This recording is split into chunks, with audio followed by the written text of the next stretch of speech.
Recebam as mais calorosas boas-vindas ao nosso módulo 3 do Chronicle. Já estamos da metade para o fim do nosso treinamento, ou seja, temos agora o módulo 3 e na sequência o Cultural Intelligence, módulo 4, que seria esse módulo, e nós acabamos transferindo ele para depois por dois motivos. O primeiro porque o Chronicle é sobre inteligência organizacional, né? E pegar um módulo de Cultural Intelligence e fechar com um módulo como esse seria muito vantajoso para a gente, porque fecharíamos justamente com um assunto que é a base do Chronicle, inteligência organizacional. E se a cultura de uma organização constitui a base de crenças, de valores, de princípios, de comportamentos que uma organização adquiriu, que continuam funcionando e que são repassados para as pessoas que entram, para os novos integrantes daquele grupo, como a forma certa de se pensar e agir naquela organização, essa base cultural é a base que nós utilizamos para tomar decisões dentro de uma organização. Ou seja, a cultura de uma organização constitui uma base importante para o processo decisório das organizações. E um outro motivo é porque, ao avaliar o módulo de competição e colaboração, que seria o último, eu percebi uma conexão fortíssima dele com os dois anteriores. Portanto, trazer esse assunto na sequência seria muito mais rico para vocês, para as conexões acontecerem e para que a gente possa aplicar isso no nosso dia a dia. Vamos falar um pouco nesse vídeo sobre o que a gente construiu até agora. Eu imagino que essa altura do campeonato, na metade do Chronicle, seja importante resgatarmos o que construímos até o momento. Vamos nessa. Bom, qual é o objetivo do Chronicle e por que esse treinamento nasceu? Ele nasceu de uma trilogia, né? Que começou com o Adaptive,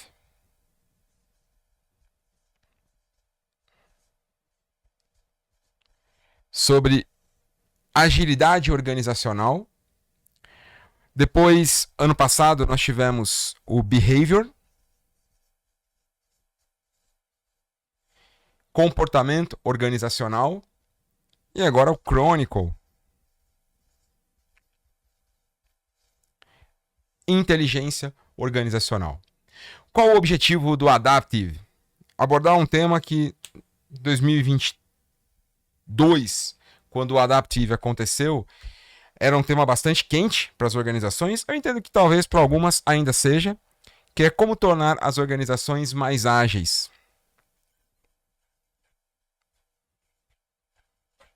O grande objetivo do Adaptive foi trazer conceitos de agilidade organizacional. O que é agilidade organizacional?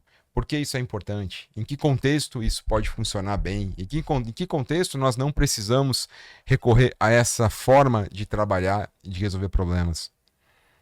O Behavior ele veio para resolver um gap que o Adaptive deixou.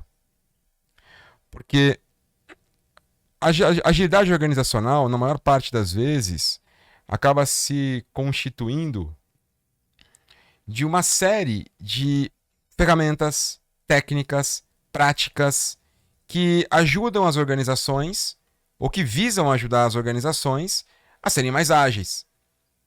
No entanto, ao adotar essas técnicas, ao adotar essas práticas, muitas vezes a agilidade ou o nível de agilidade que a organização adotava ao final era o mesmo que tinha antes, ou seja, a organização buscava ser mais ágil e inovadora, adotava técnicas, princípios, adotava práticas, mas não mudava de fato os seus indicadores. Os resultados que a organização buscava ao querer, ao desejar, ao almejar ser mais ágil, não chegavam. E por que não chegavam? Porque embora as práticas, os frameworks, os métodos, as ferramentas tivessem sido aprendidas, elas continuavam sendo utilizadas dentro do comportamento antigo. O grande problema não estava, então, nas entregas ou nas ferramentas, mas na mudança comportamental da organização. E o comportamento da organização acontece em 3 níveis. Os indivíduos muitas vezes precisam mudar a sua forma de pensar e agir, os times ou departamentos e a própria organização. Então, o Behavior trouxe para a gente uma visão de como mudar o comportamento organizacional nos 3 níveis, começando do nível mais difícil, que é o nível individual.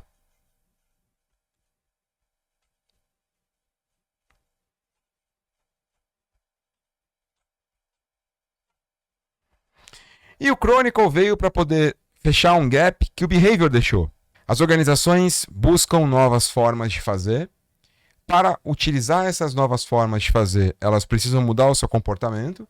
E ao mudar o seu comportamento, para tomar novas decisões, para operar na nova forma, elas precisam de conhecimento validado para isso. Ou seja, as decisões tomadas pelas organizações sobre como motivar o nosso time, como tornar o nosso ambiente mais propício para que as pessoas possam trabalhar neles felizes e bem e motivadas.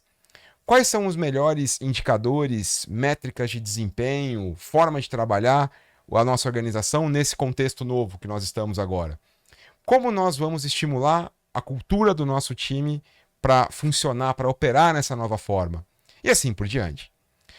E no momento de tomar essa decisão, no momento de usar as ferramentas que foram adquiridas lá no Adaptive e mudar o comportamento, as organizações muitas vezes ficam perdidas porque não sabem como decidir. O que faz com que os nossos colaboradores, nossos empregados, trabalhem melhor e mais felizes? O que faz com que o sistema de incentivos e recompensas funcione bem ou traga resultados sustentáveis para a organização? E muitas vezes essas decisões são tomadas por executivos ou por consultorias ou profissionais das organizações que compram e pagam várias vezes pelo mesmíssimo conteúdo, apenas embalado de forma diferente, e não recorrem às raízes desse conhecimento. Quer dizer, estudos motivacionais existem há 100 anos.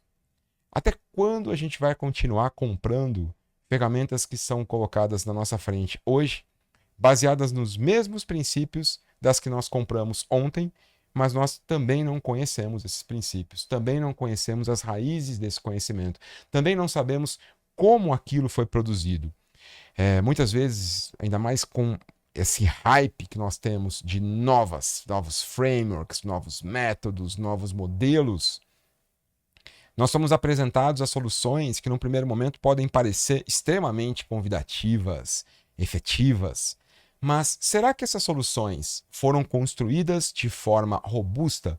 Ou seja, de onde saiu o conhecimento para se construir aquilo? Volta e meia eu me deparo com um novo modelo, com um novo framework, com uma nova estrutura que é apresentada para resolver um problema. E quando eu vou ver de onde saiu aquele conhecimento, como aquela estrutura apareceu, né? De onde ela veio, eu percebo que aquela estrutura saiu da cabeça de quem a criou. E é claro, aquela pessoa tem experiência, aquela pessoa tem 20, 30 anos de trabalho nas organizações, mas do ponto de vista do conhecimento no mundo, qual é, estatisticamente, a relevância de 20 anos de conhecimento de uma única pessoa, eventualmente em 2 ou 3 organizações que trabalhou a vida inteira, para dizer que o conhecimento que ela tem pode ser aplicado na tua organização? Para que essa decisão seja tomada dessa forma, nós precisamos validar esse conhecimento e submeter esse conhecimento a um processo mais rigoroso, a um processo que de fato valide se o que aconteceu, se o que deu certo na tua organização, deu certo por uma questão contextual, ou seja, deu certo na sua organização, porque era você ali, porque eram aquelas pessoas, porque era aquele contexto, ou se aquele fenômeno é de fato um fenômeno replicável, repetível. Por exemplo, se você teve uma experiência de motivação com o seu time, que você recorreu a determinada forma de trabalhar, e essa forma de trabalhar foi extremamente produtiva, trouxe as pessoas para um estágio de produtividade maior, para uma felicidade maior no trabalho, para um bem-estar, o clima organizacional melhorou, isso deu certo para você, até que ponto isso que deu certo para você também dará certo para outras pessoas? Até que ponto é uma história feliz? E a partir de que ponto se torna um conhecimento que pode ser replicado na tua organização, em outras organizações e, portanto, produzir o mesmo efeito ou um efeito parecido com esse? Para responder essa pergunta, veio o Chronicle. Porque essa forma de validar conhecimento existe há muito tempo. O conhecimento produzido pela ciência, para que ele seja publicado como um conhecimento replicável, ele precisa passar por um processo que de fato demonstre se esse conhecimento é forte o suficiente para se sustentar em outras situações, ou se ele tem limitações que precisam ser consideradas no momento de aplicar aquilo na sua organização. E a boa notícia é que a maior parte do conhecimento que nós estamos utilizando tem as suas raízes pelo menos 50 anos atrás, em alguns casos 100, como nós falamos de Hawthorne. O conhecimento gerado há 100 anos atrás, ele vem sendo reconstruído. Porque o mundo muda, porque o nosso conhecimento sobre aquele fenômeno muda. A cada novo pesquisador, a cada nova pesquisa, mais se aprende sobre um fenômeno e esse conhecimento vem sendo construído. Mas se as minhas decisões são baseadas no que eu vivi, no que eu sei, é a experiência de uma pessoa por 30, 40 anos no máximo. Por que não considerar a experiência de uma comunidade muito maior, com muito mais tempo somado do que a sua história e com um trabalho muito mais robusto feito para validar como aquilo pode ser aplicado em outras situações, em outros contextos. Ou seja, como nós podemos utilizar a inteligência coletiva para gerar uma organização mais forte, uma organização com decisões mais robustas, mais fundamentadas e com base para nós podermos defender os nossos pontos de vista. Não é o Gino defendendo o que ele acredita, não é o Gino na retórica dizendo o que ele acha que é melhor, se melhor é Scrum, se melhor é isso, se melhor é aquilo. Não é o Gino defendendo o que ele acha, mas são ideias anteriores às minhas, que somadas às minhas, me dão base para defender isso. Se eu conseguir enxergar mais longe, é porque de fato me apoiei, subi no ombro de gigantes. Essa é a proposta do Chronicle. Então, no começo do Chronicle, primeiro módulo, o que nós investigamos foi como acessar o conhecimento coletivo.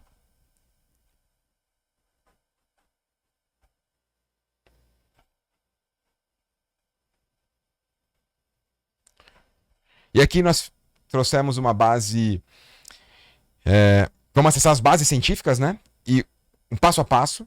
E também um FAQ, Framework de Análise e Aplicação Científica, que te ajuda a interpretar o conhecimento gerado pela ciência e de uma maneira mais simples e tomar decisões com base nesse conhecimento. No módulo 1, nós também falamos sobre um grupo de conhecimentos que começou a ser gerado há 100 anos atrás, especialmente no experimento de Hawthorne, a partir de 1924, que tentava responder a seguinte pergunta: como produtividade se relaciona com motivação?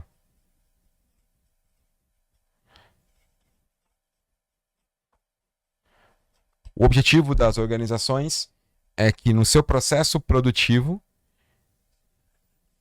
o que entra seja processado da maneira mais eficiente e eficaz possível, para que eu vou chamar de input, aqui de output, e que esse processamento tenha o mínimo de perda.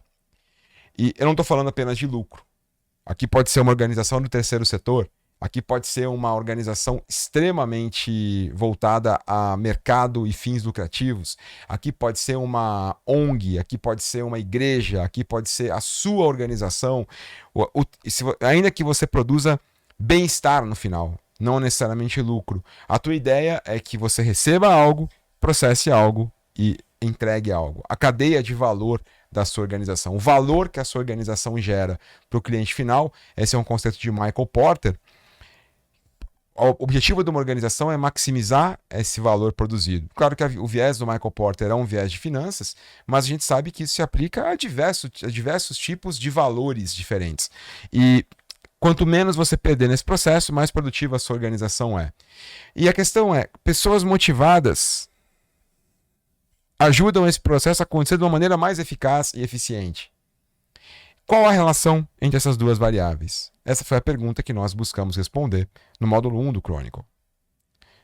No módulo 2 do Chronicle, nós trabalhamos qual a relação entre recompensas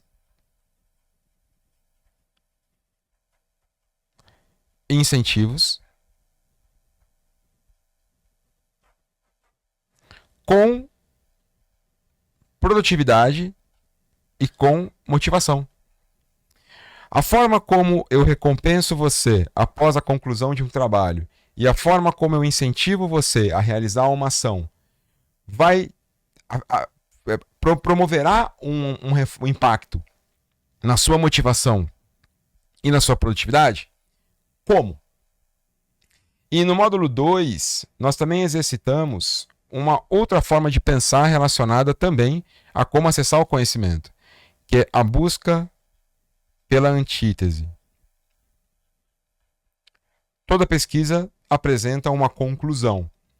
E claro que essa conclusão, ela tem os seus vieses, né? É impossível remover o viés de uma pesquisa.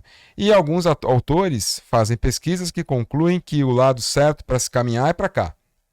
Outros autores concluem para o mesmo fenômeno que o lado certo para se caminhar é para cá. E o que a gente vai perceber é que esses dois grupos de autores têm algumas questões bem interessantes, né? Por exemplo, essa aqui, ó. Esse pedacinho é o pedacinho que só os autores do primeiro grupo acreditam e os do segundo grupo não acreditam. Esse pedaço é o pedaço que os autores do segundo grupo acreditam e que os do primeiro grupo não acreditam. Mas sempre haverá, de alguma forma, um pedaço intermediário que mostra algo que eles têm em comum, algo que nas pesquisas que eles fizeram, os dois acreditam. Então a gente percebeu, por exemplo, que recompensas extrínsecas são boas ou ruins. Há um grupo, como por exemplo o grupo do Alf Kohn, que defende que recompensas são ruins. Grupo 1. Há um grupo, como por exemplo o da Alice Dickinson, que defende que recompensas são boas. Há coisas que só a Alice Dickinson acredita e que o grupo do Alf Kohn não acredita. Há coisas que o grupo do Alf Kohn acredita e que o grupo da Alice Dickinson não acredita. E quando eu digo acredita, não é acredita com base no que eles acham, mas nas evidências das pesquisas deles. As pesquisas do primeiro grupo mostraram coisas que só esse grupo encontrou. Do segundo grupo, coisas que só esse segundo grupo encontrou. Mas há uma área em que os dois concordam que, em determinada condição, as recompensas extrínsecas podem ser importantes e podem ser úteis. Por exemplo, para curto prazo, é uma forma que os dois concordam. A questão é que o Alf Kohn acredita que no longo prazo ela é deteriorada, ou ela deteriora a motivação intrínseca. Já a Alice Dickinson acredita que não, que mesmo no longo prazo, a recompensa não deteriora a motivação intrínseca. Então, há uma conexão, há um ponto de intersecção que eles têm em comum, naturalmente, com o perdão do pleonasmo. E aqui nós temos oportunidade de tomar decisões com base no que esses dois grupos extremos em relação a esse fenômeno pensam. As decisões que você tomar aqui tendem a estar respaldadas por um número muito maior de gigantes. E essas que estão aqui nas pontas? Essas você pode compor antíteses para buscar validar. Nessas você também pode compor antíteses para buscar validar. Por exemplo, eu quero testar em determinada condição para pessoas que trabalham com venda de seguro pelo telefone, pelo telemarketing, se esse tipo de grupo responde bem a esse incentivo. Se esse tipo de grupo responde bem a esse incentivo no longo prazo. Se esse tipo de grupo é deteriorado na sua motivação intrínseca ao longo prazo. E assim por diante. Então, o que eu fiz aqui? Eu avaliei dois grupos de pesquisadores que tinham opiniões diferentes sobre o mesmo fenômeno, recompensas. Eu encontrei o que cada um deles tem exclusivo. Lembra do Mickey Mouse Theory? O que cada um deles pensa de forma exclusiva e o que eles têm em comum. E eu busco concentrar a minha tomada de decisão nos pontos em comum, porque esses pontos eles foram confirmados por dois grupos de pesquisadores que são bastante antagônicos em relação às suas crenças. Mas mesmo nos grupos exclusivos, eu tenho a oportunidade de propor conflitos ali, porque são justamente os conflitos que fazem eu expandir o conhecimento em direção a algo que é percebido só por um grupo. Por quê? Em que condições? Como eu faço para poder tornar isso mais possível ou mais frequente? Isso nós vimos no módulo 2. E o que nós veremos no módulo 3 do Crônico? O módulo 3, ele pretende trazer uma outra discussão, que ainda hoje faz parte da pauta de muitas organizações. Eu preciso construir um ambiente colaborativo ou eu preciso construir um ambiente competitivo? A competição, ela é realmente uma vilã nas organizações? Porque muito ouvimos sobre isso. A empresa tal tem uma cultura de competição. E isso nunca é dito no formato positivo. Isso sempre é dito no formato de essa cultura de competição é ruim. No entanto, se eu vir para você e falo, não, na minha organização nós temos uma cultura de colaboração. Isso é naturalmente visto como positivo. Então, na retórica, na narrativa, a colaboração ela é percebida como positiva e a competição é percebida como negativa, na maior parte das vezes. Claro que não para todas as organizações. O ponto é, isso é verdade? Em que contexto isso é verdade? Quais são os estudos que nós tivemos no século XX sobre competição e sobre colaboração?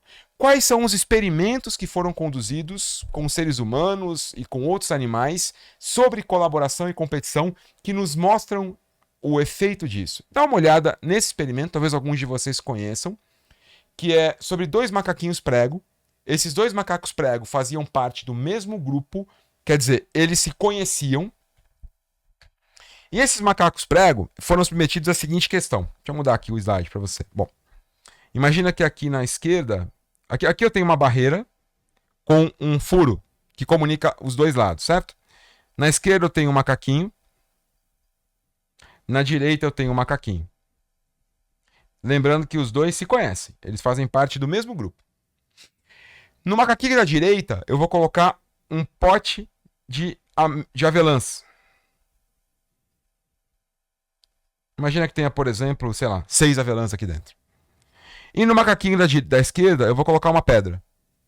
Detalhe, o macaquinho da direita, ele não consegue abrir o pote sem a pedra. E o macaquinho da esquerda não consegue acessar o pote. Mesmo que ele coloque a mão aqui, ele não consegue acessar o pote. A pergunta é, o que acontecerá em uma situação como essa? Primeira opção, nada acontece. Os dois ficam em dúvida em relação ao que fazer e não fazem absolutamente nada. Segunda opção, o macaquinho da esquerda passa a pedra para o macaquinho da direita e nada acontece. Ele não consegue abrir o pote. Terceira opção, o macaquinho da esquerda passa a pedra para o macaquinho da direita, o macaquinho da direita consegue abrir o pote e ele come todas as avelãs. E o macaquinho da esquerda fica bastante frustrado por conta disso. Opção 4. O macaquinho da esquerda passa a pedra para o macaquinho da direita. O macaquinho da direita abre o pote de avelãs e divide uma avelã para o macaquinho da esquerda e 5 avelãs, por exemplo, para ele. Última opção. O macaquinho da esquerda passa a pedra. O da direita abre o pote e divide o pote 3 e 3. 3 para ele e 3 para ele, para si mesmo. Na sua opinião, qual das opções é a opção que vai acontecer em uma situação como essa? Esse experimento ele foi conduzido com macacos prego, mas também com outros primatas para entender o que aconteceria. Dá uma olhada no experimento para você ver o resultado. A pot of hazelnuts and the flint that's needed to open the lid. You need both to get a nut, but they're separated by a see-through barrier. Vulcan has the rock, but can't reach the nuts. Virgil has the nuts, but knows he can't eat them without a rock.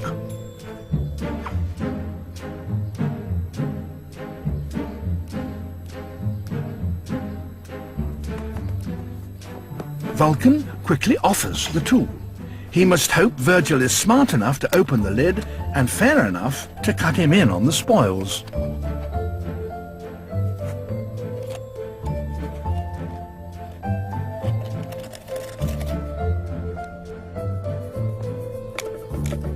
Virgil is struggling.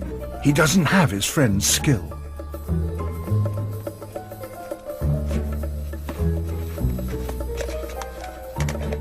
And Vulcan is getting impatient.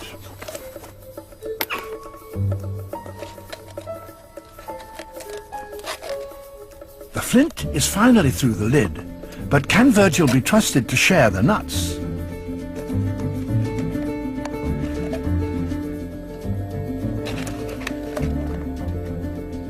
With Vulcan out of reach, it must be tempting to take the lot.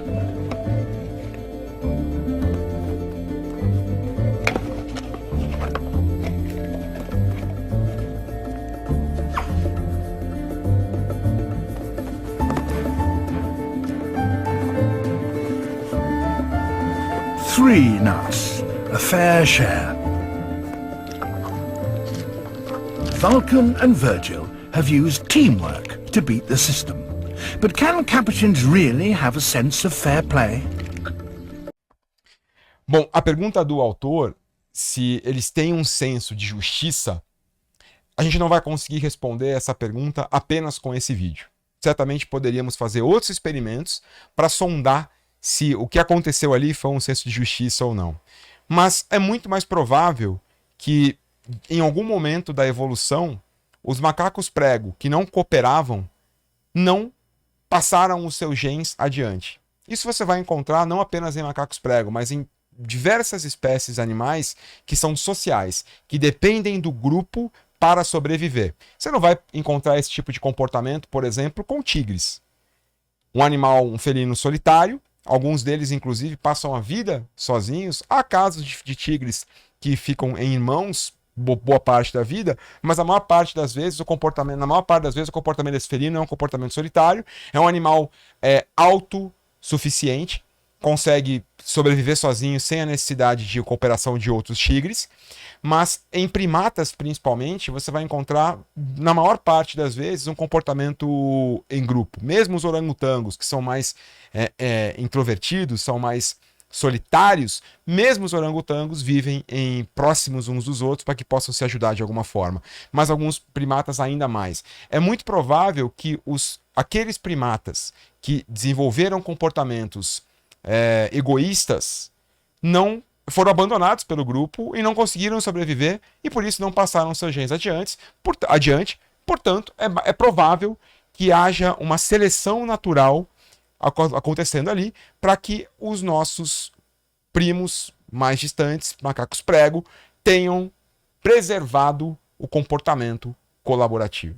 Ou seja, colaboração é algo que provavelmente independe da nossa vontade. É provável que todos nós que estamos aqui hoje tenhamos chegado até aqui porque os nossos antepassados foram os antepassados que cooperaram e, portanto, puderam compartilhar os seus genes, passar os seus genes adiante, e hoje estamos aqui. É muito provável que seja uma característica genética nossa esse comportamento colaborativo, e eu fiz uma pesquisa sobre isso, depois está no meu LinkedIn, sobre todos os membros da nossa família hominida, gorilas, orangotangos, chimpanzés, bonobos e o Homo sapiens, para entender o estilo, o comportamento dessas espécies. Há um professor de Stanford que fala muito sobre comportamento, vale a pena ver as aulas dele, estão gratuitas no YouTube, e são aulas muito densas. Ele, de fato, é um profissional que estudou a vida inteira e comportamento humano, e ele faz uma série de leituras sobre herança, genética e comportamento. Não é tão simples assim olhar o comportamento ao longo da evolução, não é meramente uma herança genética, e há algumas pesquisas que mostram isso. Por exemplo, um experimento feito com 3 gêmeos, agora eu não me lembro o nome dele, mas você encontra facilmente no YouTube para assistir esse documentário. 3 gêmeos foram separados e cada um deles foi morar em uma família diferente. E, bom, gêmeos univitelinos, né? Então a gente está falando de 3 pessoas geneticamente idênticas. E o que eles quiseram avaliar nesse estudo é o quanto o ambiente em que eles foram criados, de alguma forma, alterou o comportamento deles.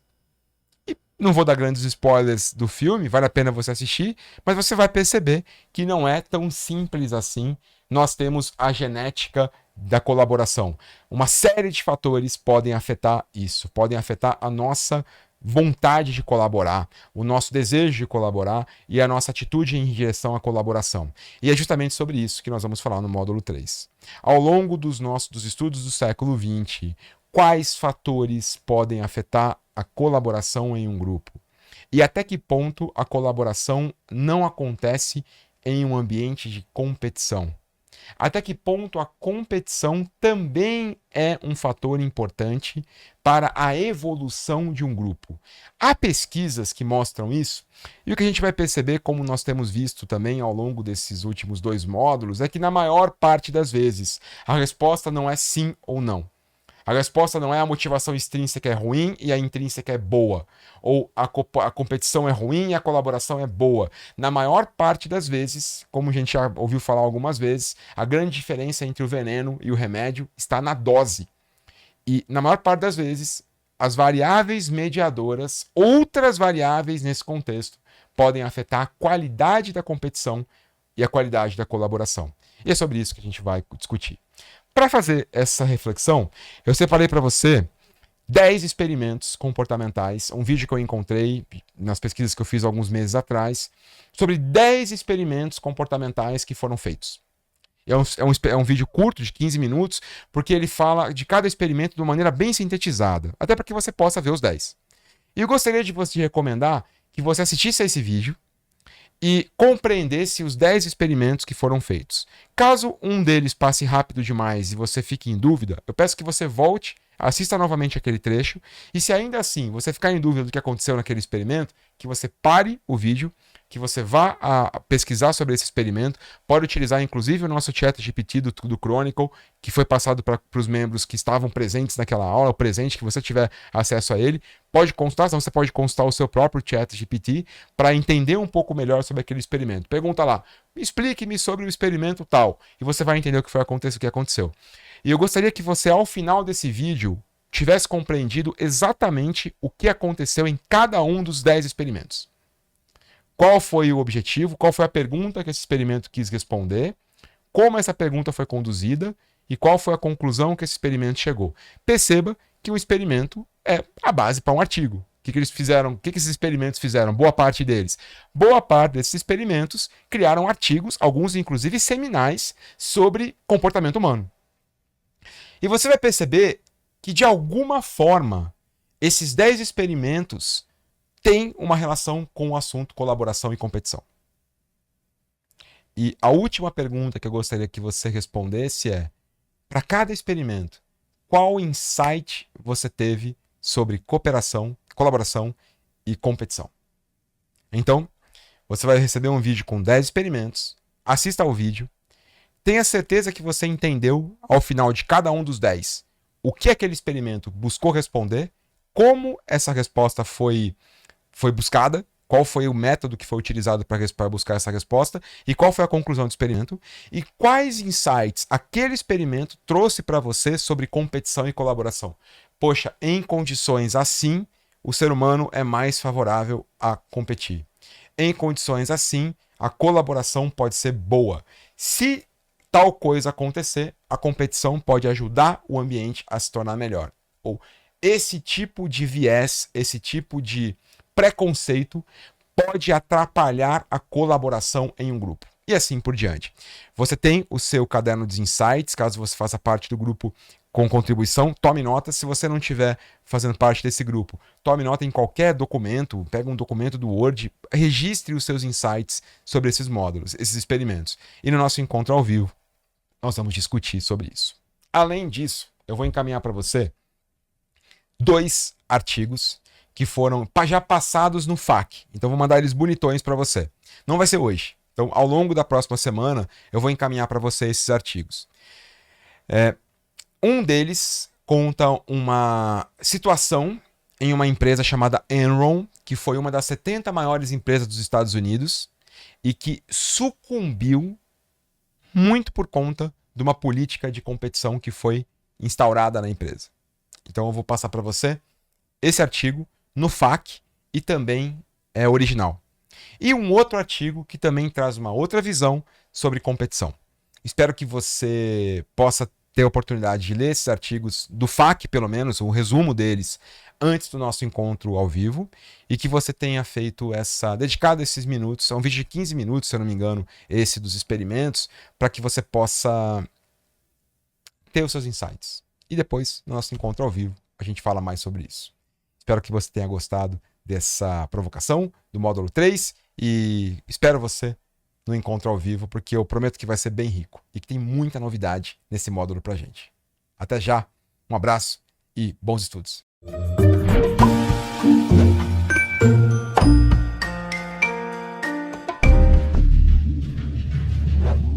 Number 10. Asch Conformity Test. The Asch Conformity Test was conducted in the early 1950s and it showed the human tendency to stick with a mob even though it is clearly wrong. In this experiment, one person, the unknowing subject, was placed in a room full of actors. The conductor of the experiment held up a piece of paper with 3 lines on it and asked for the crowd to identify the longest line. The actors all showed the wrong answer on purpose to see whether the subjects would disagree using their own logic or go with everyone else's answer simply because there is strength in numbers. 37 out of a sample size of 50 chose the incorrect answer even though it was very easy to identify the correct option. This test proved how much people are willing to conform to others' ideas. To this day, psychologists still passionately debate whether this comes from a need to be accepted or from serious issues with self-esteem. Number 9. The Marshmallow Experiment. Ever heard the expression, patience is bitter, but its fruit is sweet? Yeah, us neither. Till we had to Google it for this video. Irrespective, this experiment proves how this really is the case. Apparently, Jean-Jacques Rousseau, a French thinker of the 18th century, was really onto something when he said this. Stanford University members Walter Mischel conducted an experiment in 1972 to test just how true this was. Children aged 4 to 6 were taken into a room and a marshmallow was placed before each one. The administrators then left them alone in a room, and they were told that if they could go for 15 minutes without eating it, then they would get a second one as a reward. Examiners record how long each child could go before succumbing to temptation, and they further record how each child fared later on in life. And the results were surprising. All those who had waited longer before giving in and eating the marshmallow were reported to have a higher success rate in adulthood. A small minority of the 600 children sampled stuff to their faces immediately, but a third of them were able to wait long enough to earn the second marshmallow. In the extensive research conducted over the span of those child's lives, it was found that the children who waited patiently and deferred gratification longer were more likely to do better on their SATs and were more intellectually competent in comparison to their peers. So even though being patient and waiting really is bitter, try to be more mindful of it, and the results in the end are worth it. Number 8. Carlsberg Social Experiment. Carlsberg, a Danish beer brewing company, conducted this social experiment and then turned it into a successful marketing gimmick. They tricked innocent couples at a cinema in Brussels to test how gutsy humans can be when faced with an unfamiliar situation. At the cinema, 148 men dressed as bikers filled the entire stadium, and only 2 seats available were right in the middle. Carlsberg representatives were present to record the exchange that took place. Many of the couples that walked in were shocked to see the crowd, and some of them even responded by saying that this wasn't what they had paid for. Many couples were daunted by the bikers and turned away. Whether this happened, the bikers showed no reaction. However, every time a couple awkwardly shuffled between the bikers and claimed the 2 seats in the middle, everyone broke out in applause and offered the pair a bottle of Carlsberg beer. The reactions of the couples were of genuine shock and pleasure. This is just another experiment to show that humans are creatures of habit and are fearful when approaching the unknown. Number 7. Robbers Cave Experiment. This experiment took place in the summer of 1954. A group of preteen boys were used to see how different groups work together to solve conflicts. Mazaffer and Carolyn Sheriff, as well as their research team at the University of Oklahoma, were responsible for finding 24 boys who were well-adjusted socially and physically in their communities and invited them to a seemingly ordinary summer camp. What these kids didn't know was that the counselors were actually psychologists and they were the unknowing subjects of a psychological experiment. The 2 groups were split randomly and the boys within each group were encouraged to bond with each other. However, the 2 groups were kept apart at all times, and the counselors did little things to reinforce competitiveness between the two groups.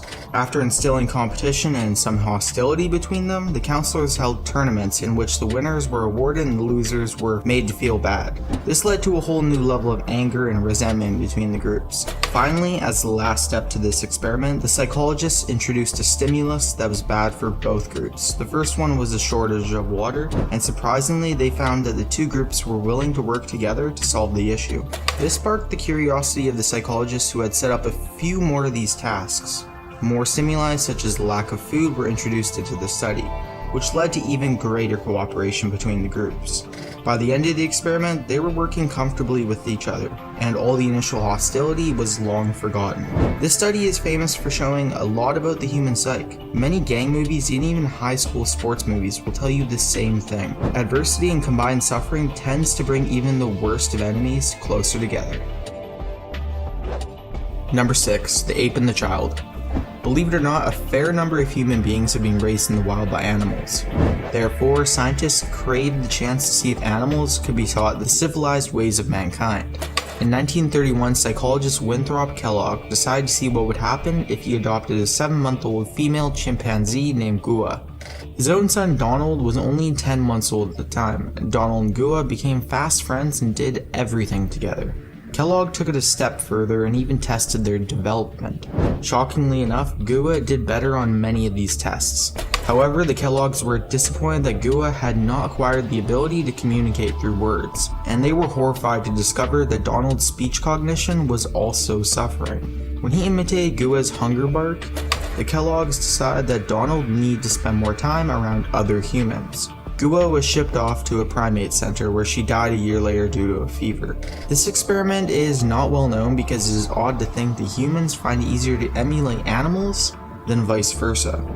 There's a real theory out there that cats and dogs tend to act and even behave like their owners over time. There's so much about the human-animal relationship that is wildly fascinating for researchers, and with lack of concrete information, there is much room for growth. Number 5. Beneficial brainwashing. Dr. Cameron believed that the brain could be reprogrammed to be healthier by simply forcing a new pattern of thinking. At the time, he had thought he found a cure for schizophrenia, and he used to force patients to listen to record audio messages on a loop for long periods of time. He named this psychic driving, as according to him, the messages were being directly received by the psyche, causing the media to dub his approach beneficial brainwashing. From the 1950s to the 1960s, many of Cameron's patients at the Montreal Allen Memorial Clinic became his test subjects, and whether they suffered from schizophrenia or not was not taken into account. Each was injected with barbiturates and forced to listen to different reaffirming mantras such as, "People like you and need you." To check the effectiveness of the program, he once played the instructions to his subjects so that they must pick up a piece of paper. Afterwards, he drove them to a nearby gym, where oddly enough, there was a piece of paper in the middle of the room. He was convinced that his methods were working as all the subjects instantaneously went to grab that one piece of paper. The CIA heard of the good doctor's work and funded his research as they were interested in the findings. Unfortunately for them, their investment did not pay off, as he had shut down the experiment. When the subjects later learned of the CIA's involvement, they pressed charges, but the matter was quickly solved out of court for an undisclosed amount. Dr. Ewen Cameron himself admitted later that his research had been a step in the wrong direction, and that it had been focused on the wrong elements. Number 4. A class divided, blue-eyed, brown-eyed. Jane Elliott started this experiment at a local elementary school after Martin Luther King was assassinated in 1968. She divided her students into two groups, those with blue eyes and those with brown eyes. The first day, she deemed those with blue eyes a superior group and started giving them preferential treatment during playtime and class time. The changes she noticed within a day were significant, almost instantaneously. The blue-eyed group, armed with their superiority, started doing better academically. Some of them even started bullying the brown-eyed kids, and there was a fight between two boys by the end of the day. Likewise, the brown-eyed kids did not do as well as they normally did academically and fell into the role of being inferiors. The second day, she reversed the roles between the two groups and said that the brown-eyed kids were better.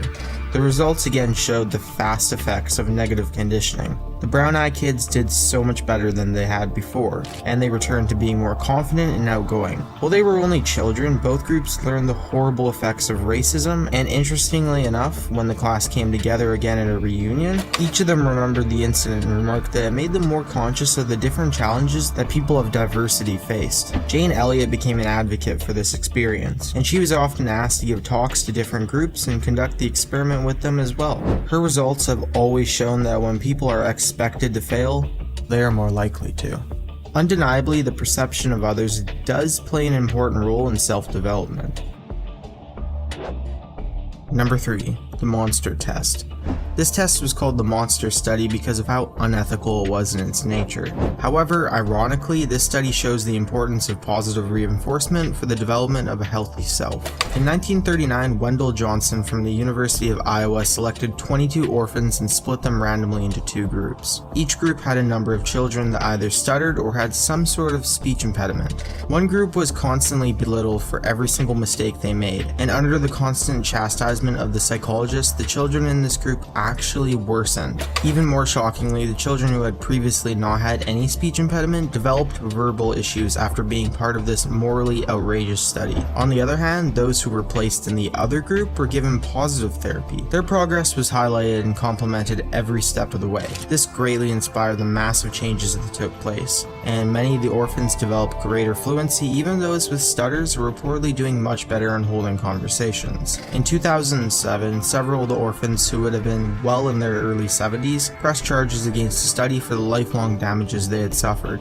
as many of them had retained such issues well into their adult life. The courts awarded 6 of these orphan children with $925,000 as compensation for their abuse, which isn't all too much considering many of them were permanently harmed. While it was a harsh and gruesome experiment, many of the reforms in our modern day education system are based on the findings that support positive reinforcement over criticism. Number 2. Milgram Experiment. The Milgram experiment refers to a series of experiments that were conducted by Yale University Professor Stanley Milgram during the early 60s. This test was conducted soon after one of the Nazis who was put on trial in Israel pled the defense of simply following orders.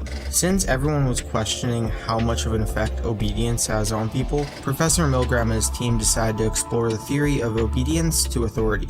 The experiment asked ordinary people to ask a volunteer who was part of Milgram's team interrogative questions, and then administer shocks through a machine if the volunteer answered incorrectly. The conductor of the experiment took the authoritative role and asked the unknowing subjects to increase the voltage of the shock after each question was incorrectly answered. Luckily, unbeknownst to the shock administrator, the shocks were completely fake, and the volunteer was a hired actor. In order for the test to be truly accurate, the shock administrator was led to believe it was real, and each shock came with a series of horrifying screams from the volunteer. In one case, they even told the subjects that the volunteer had a heart condition, which they expected to awaken the conscience of the subjects.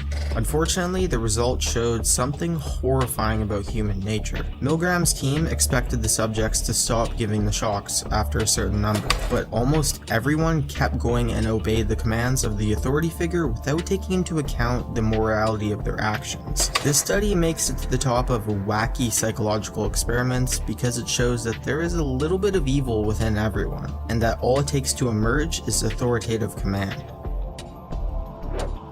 Number 1. Stanford Prison Experiment. This insane experiment was conducted in the early 1970s, and there have been numerous reports and further studies about it. Dr. Philip Zimbardo's ethically questionable experiment even inspired an award-winning movie in 2015. The study was conducted to explore the effects of the prison system on inmates and guards. Both the Navy and the general military were interested in the findings, as at the time they wished to understand the troubled relationship between inmates and guards. Zimbardo and his team enticed 24 males to be part of the study by offering them a pay of $15 per day. These males were further divided into 2 groups, either the guards or the prisoners. Perhaps the freakiest element of the study was that they were chosen for these roles randomly. No certain characteristics could have predicted these decisions. The participants were told to make the simulation as realistic as possible. The prisoners were told to forget they had real names and answer only to their assigned numbers. Their clothes were stripped off them and they were forced to wear uncomfortable prison garb. At the time, the guards were given power symbols such as batons and sunglasses. Soon after the experiment began, the guards became abusive due to the immense power that they had, and the prisoners lost all sense of self and complied with anything that they were told to do. As the study progressed, Zimbardo's team discovered that the guards became more sadistic over time, and seemed to enjoy inflicting pain on their underlings. Within the first few days, 2 of the inmates asked to leave the experiment. One person experienced a mental breakdown, and the other suffered an extreme body rash. Dr. Zimbardo admits that he himself became obsessed with the power that he had as a prison warden, and allowed the abuse to go on until his girlfriend pointed out the ethical issues of the program. The study was meant to go on for 2 weeks, but after just 6 days, the disturbing results forced Zimbardo to terminate the experiment. The results are so morbidly fascinating because they show that normal people are capable of doing terrible things if they are provided with the right environment, as one of the participants perfectly summed it up by saying, "You don't know what you would do unless you were in that situation." If you ever take up psychology in school, you will definitely hear about this experiment. Trust me, I did.